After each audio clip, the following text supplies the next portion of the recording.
Na základe dát a priamej observácie hodnotím interakciu bez známok integrácie. Subjekt A, subjekt B, spoločný časový rámec, dysfunkčný kontakt bez stabilného väzbového zámku.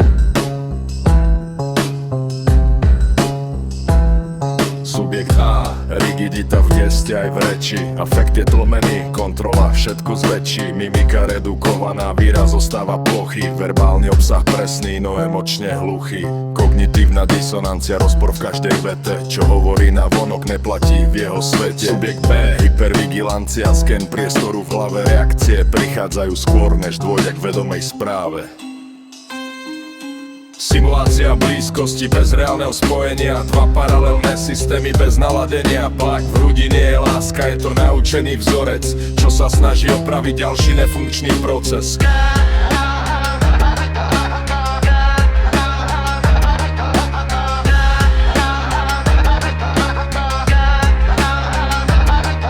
Intelektualizácia, všetko ide cez hlavu, emócia odstavená bez priameho vstupu. Racionalizácia kryje skutočný zdroj napätia, logika stojí vpredu, realita je v úzadí bytia. Alexitímia, problém pomenovať stav, vnútorný svet existuje, no nemá vlastný jazyk a kvar. Projekcia, vlastný tlak presunutý mimo seba, čo nedokáže niesť, to pripíše druhej osobe.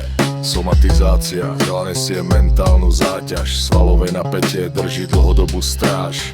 Hyperhydróza, dlaň reaguje na stres, sympatikus aktivuje, aj keď nie je dôvod dnes.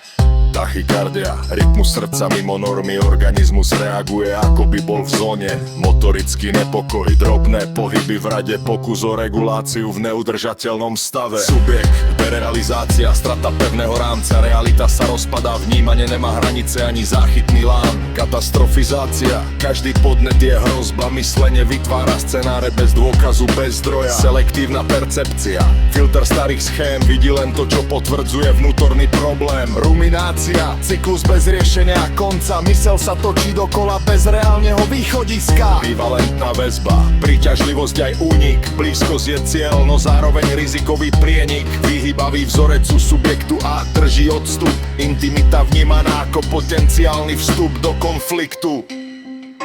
Koregulácia zlyháva, systémy sa neladia, bez synchronizácie sa vzťahy rozpadajú a chladia. Zrkadlenie absentuje, afekt sa nevracia späť, bez odozvy ostáva každý signál, bez odpovedí hneď.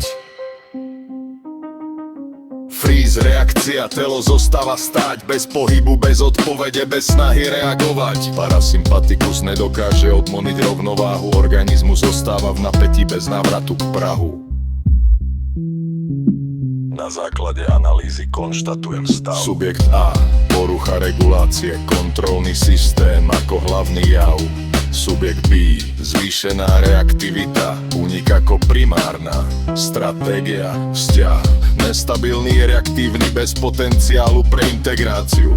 Kontakt prebehol, no nevzniklo skutočné prepojenie v komunikácii. Blízkosť nevzniká tam, kde dominuje obrana a strach. Priblíženie je v tomto stave len iná forma, ako sa stratiť v tmách. Znalecký posudok uzavretý.